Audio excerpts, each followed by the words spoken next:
Welcome to BG Insights by the Belfort Group, a videocast series where our industry experts share real-world examples of how to combat disruption in your business.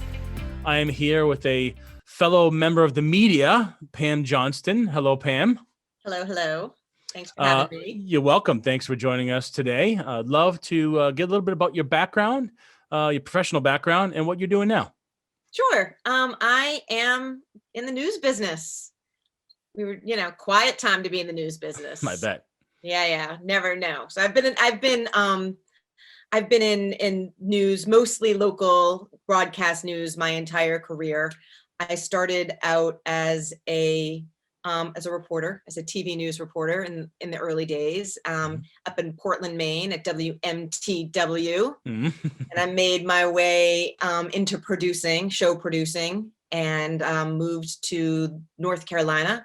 Spent a few years at WRAL, great station in Raleigh, North Carolina, and then made my way back home. I'm from Boston, born and bred, and always really wanted to come back and work in the Boston TV news space, and did that for several years at WLVI, which many of you may remember as the 10 o'clock news. That's right. 56, yeah, right? Channel right 56, next door to the Globe. Yeah. Right next door to the Globe, and was there for almost 10 years. I was a producer there for the 10 o'clock news, then an executive producer.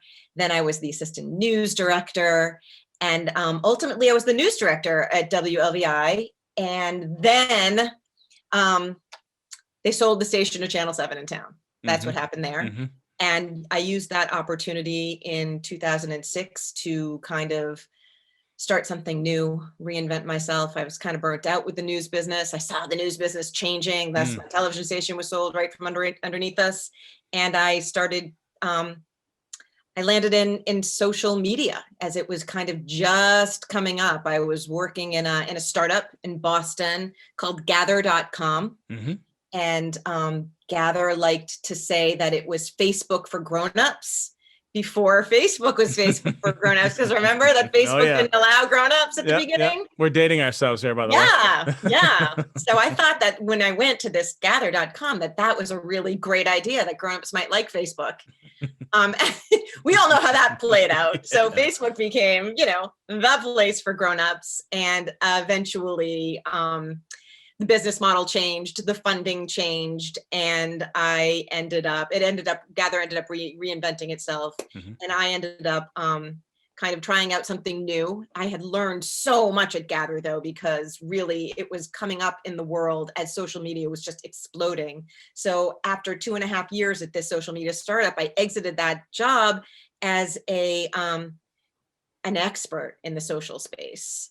And because I had as you just heard, because I had spent the early part of my career in TV news, and then I was in digital and social. I was like trying to figure out what my next move would be.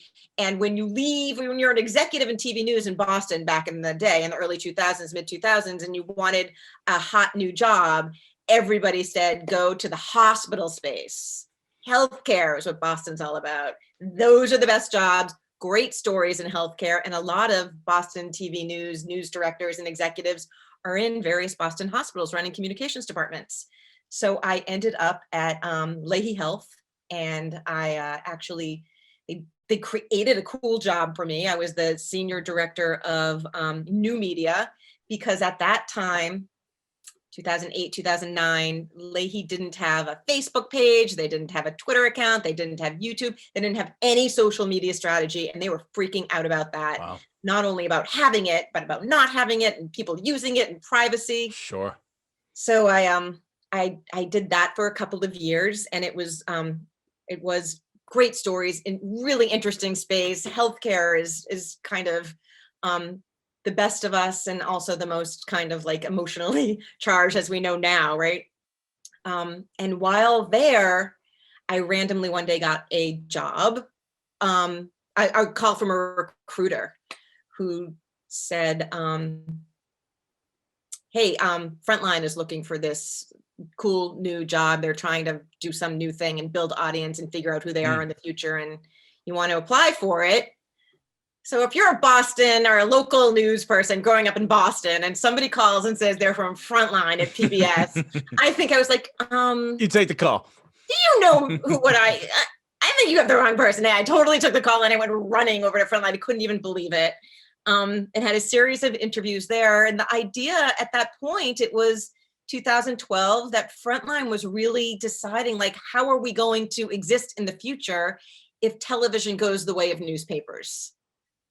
We are a television show on PBS, and we're relying upon like television viewers, and yet we've got some of the best journalism and the best documentaries made in the world. Like, how are we going to kind of like get that content to other people? Do you want to help us figure it out? Like, yes, please. I don't know how we're going to do that, but yes, I want to figure it out. So I worked very closely with the executive producer of Frontline, Rainey Aronson, to kind of like crack that nut over the course of the last several years. That's what I did. I worked at Frontline. I led their audience and strategy, and figured out how to kind of take these documentaries and reach young audiences, new audiences, diverse audience, people who hadn't had any idea what Frontline was, and connect them with this great journalism. That's great. All across digital spaces. Really, really fun and inventive work.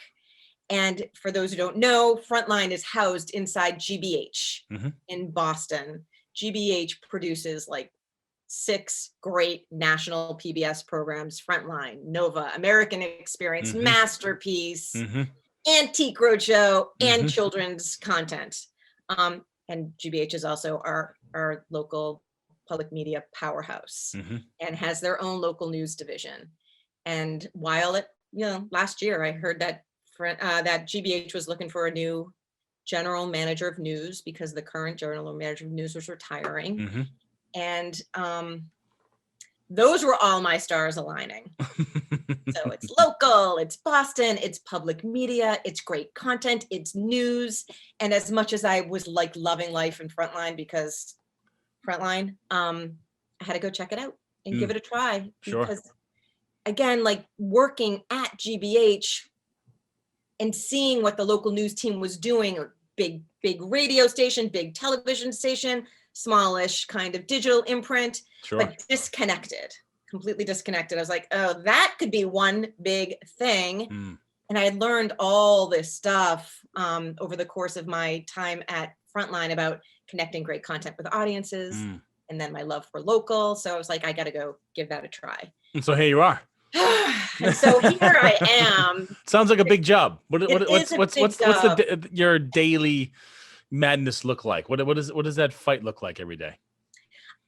Well, so like I said, like the reason I came, and the thing that I'm excited about is like taking all that we have at GBH on the local side, the TV, the radio, the digital, and creating one newsroom that is just like cohesive and integrated and a powerhouse, which it really can be once we start to see each other across our newsroom. Sure. So that's what I'm trying. That's what I spend my days thinking about, what I spend my days talking about, and what we're trying to prove in the work that we're doing, that we have the potential to really be something special and different and in service to our community and our audience, very audience focused. And that's what we're working on. And that's what we're kind of like dreaming about. That's great. So it seems like, your passion for news, one, I applaud it because I have the same passion. So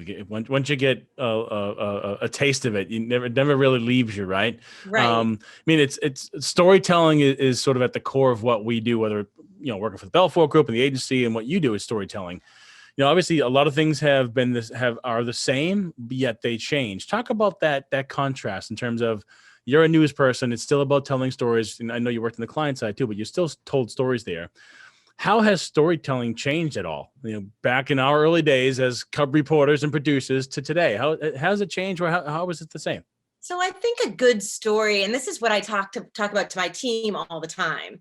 I think that a good story is a good story. And I think that the best stories are stories that audiences will find, but it is what has changed is the fragmentation of the landscape, of the media landscape, and finding that audience. True. So when I True. first started at WLVI, people sat down and watched the news at news time. So at 10 o'clock or at 6 o'clock, or, you know, name your favorite time, 4 o'clock. And that doesn't happen anymore. So now we need to make sure that our news finds our audience when they want it and how they want it. So we are really about kind of being of service to the audience and available to you when you're looking for us versus like the other way around, on demand. Sure.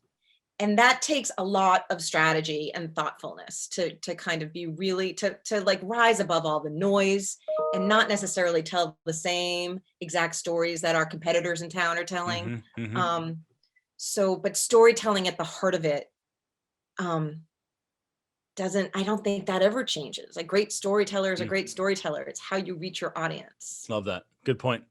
Well, this past year, there were a lot of stories. Talk about just the influx of the bouncing media ball and how you and the team of hundreds of people